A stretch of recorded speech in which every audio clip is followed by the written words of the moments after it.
So I have everything outside the box. I got the DJI Mini 4 that just came in the mail. I opened it up. Now I'm picking it up. Size of my hand. Fits right in the palm of my hands. And we're gonna take, oh, dangerous. Okay, that's easy. Those come off.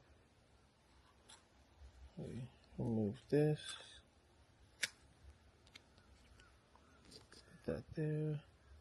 These swing out.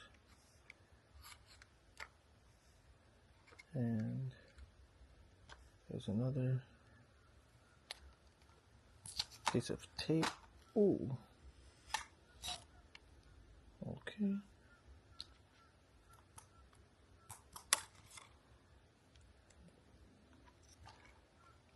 Oh, and these go this way.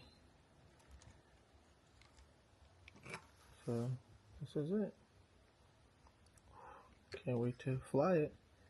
We'll update a video while I'm out on a field flying it to test it out. Then there's a gimbal protector. Slides off, I think. Oh, there we go. This is it. It's pretty cool.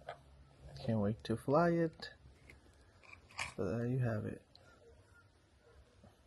The DJI Mini 4. The box. The remote. Screwdriver to take off the propellers and to put on new ones. They come with another set. And a sticker. So stay tuned. I will upload a video of me flying it.